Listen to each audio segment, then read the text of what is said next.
I talk about the Nevada Redistricting prediction. So without further ado, let's get switching to the data sets of President 2020, and let's go. So first of all, I'm going to be predicting the Nevada Redistricting, which shouldn't be too difficult. And I'm going to start right now. First of all, I will be on vacation for 5 days because of school events, so I won't be able to publish for 5 days in a row. But otherwise, I'll start with this video. If we look at the current map here, the map does not look that atrocious. However, Democrats still have full control of the state, and I expect them to do a map much more extreme than this. So without further ado, let's get right into the video. I'm going to start with this Nevada 1st District. This is a district where I think is the easiest probably to predict. I think they're just going to grab in these safe blue precincts. If we look at the demographics, Hispanic, I think they're going to grab in a lot of these majority Hispanic areas and regions of the district right here. Because I think they need to try and grab, I don't think they actually need a majority Hispanic district, because that will be too hard to achieve. I think they might need a majority minority district. You can see that the Hispanic population has fallen below 50%. We can just grab in these areas.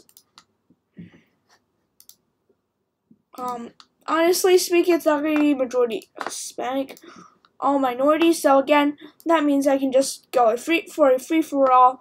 And if we look at the partisan lane, I could stretch that into the red areas because, again, we're not going to get a majority Hispanic district. So we can just grab it the redder areas.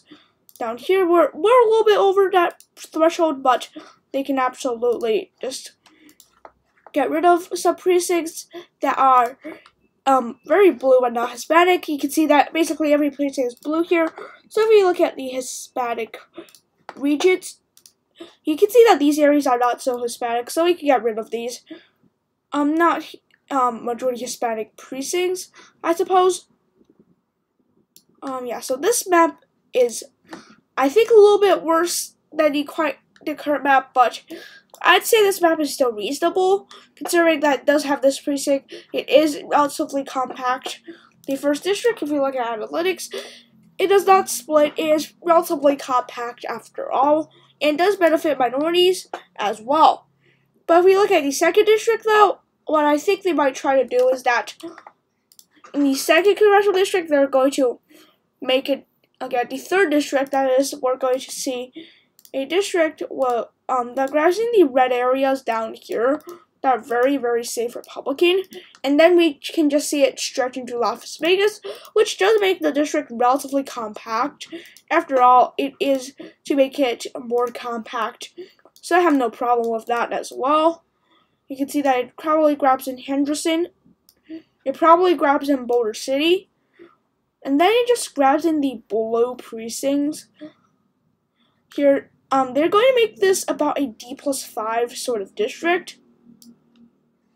I think I went over a little bit, so we can just see, actually, you can see that they could stretch into these 2 precincts. And then I think that what they're going to do is that they're going to make it a little bit more solid for the Democrats, because the Democratic Party do have full control of the state. Actually, they might try to get rid of Henderson, and it will probably work, considering that the Democrats, there's basically no way to block what the Democrats do in the state of Nevada, and it's going to be quite a cursed map after all. Yeah, we just got rid of the reddest parts of Henderson. Now we can just grab in these more blue precincts. I guess this district is right now D+5. It's actually not contiguous. I get why it is. It's probably because of these small precincts. Again, the state of Nevada does not have the best precincts. They don't have the worst precincts, but they do not have the best precincts, which makes it a little bit difficult to redistrict. However, it should be fine. The 2nd District, I believe, we can try to grab a Clark, but that won't be blue enough. Instead, we're going to look at the districts here. Right now, that's actually the 4th District. So what I think they might do is that they might grab in the more Hispanic portions of this district. I think they will try to grab in Henderson. And then they can just do something like this. They can grab in Las Vegas. So where does the remaining portions of the population come from? And that's actually pretty simple. If you look at this district right here, it's relatively uncompact, so I can just stretch it up. Where do we have any more blue precincts? Well, we do have quite a lot of blue precincts remaining. Again, we're just going to stretch it up. It is right now pretty competitive, but you can see what I do to make the district basically safe blue again. It could turn red any second, so I'm going to have to get rid of some red precincts down the line, as we see here. So we're probably going to get rid of those 2 precincts. We're going to get rid of these precincts, and if we look at the entire video area we grabbed in, we probably would try to get rid of this Henderson area, because this is a majority red district area, and I don't want to take in any of those areas. Because these areas are super crucial to a blue district, and these areas are just not helping me very much.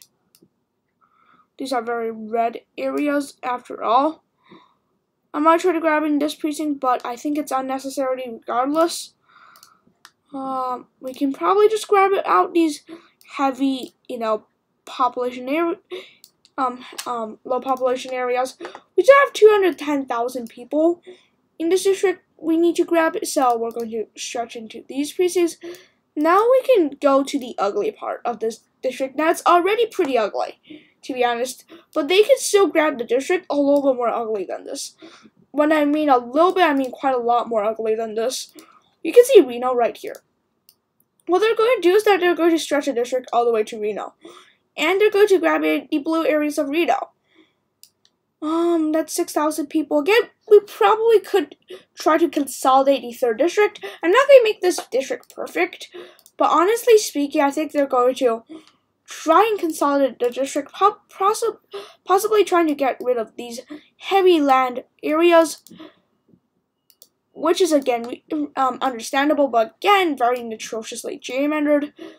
Whoa, that is a huge amount of small precincts in this region, so we do want to get rid of those. And then we look at the partisan lane.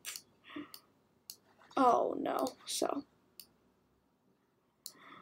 yeah, that's probably what they're going to do, and then they can erase even more precincts. I think they might try to erase Henderson, because Henderson itself is pretty red after all, so again, they're probably going to get rid of the Henderson area. And if we look at the 3rd district, where does it get these blue precincts? It's pretty simple. They can actually just stretch up here to grab these straight blue precincts, and then they could eliminate some of these blue precincts, because there are blue precincts you can basically grab throughout the state. Again, I'm going to just stretch it in here. I'm going to erase a few precincts. Nope.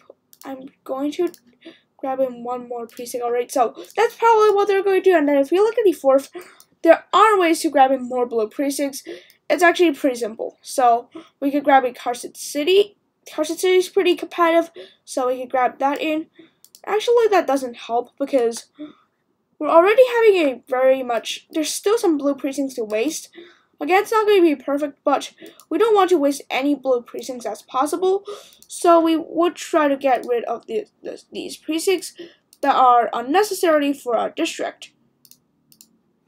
So we have 30,000 people. Now what do? We can just grab in the blue areas of this district, and just making sure the district is basically unflippable for the Republican Party, because that's what the Democrats are going to try and do in this map, which again, not the best thing to do, but you have to realize is that both parties gerrymander, and they're going to do it like this regardless if it's good or bad. So now we have 18,000 people to grab in, so we're probably going to start with these areas. We only have 18,000 people, so really it's not going to matter that much. The district is pretty much D plus 10 at this point. It's a little bit under D plus 10. I think that's what they're going to do. Again, this is not saying that I support gerrymandering or I oppose gerrymandering. I personally oppose gerrymandering. but that's what they're going to do, and I'm just going to face the reality of saying what they're likely going to do. So, well, that's a piece that I could not. I need to eliminate. I need to eliminate these precincts and eliminate these. So again, that's not the best. So we can grab in 3,000 people from these areas. I think the Henderson area should work. Well, that's a very bad precinct. I think honestly, this probably does work. That's probably what they're going to do. Again, very bad map, but that's probably what they're going to do. I mean, because unless the Democrats find a absolutely amazing solution, they're probably just going to gerrymander it like this. Because again, they are both parties to gerrymander, and honestly, it's more of something that Republicans do more. So Democrats are probably going to use Nevada as their best opportunity to try and gerrymander it, the state very atrociously, something like this. So again, I don't like this map, but again, that's probably what they're going to do. These two districts are both approaching D+10 at this point. Yeah, they're both D+9. You can find some uncontiguous problems, but these are very minor problems, so I'm not going to fix them. Anyways, thanks for watching. Have a nice day. Bye.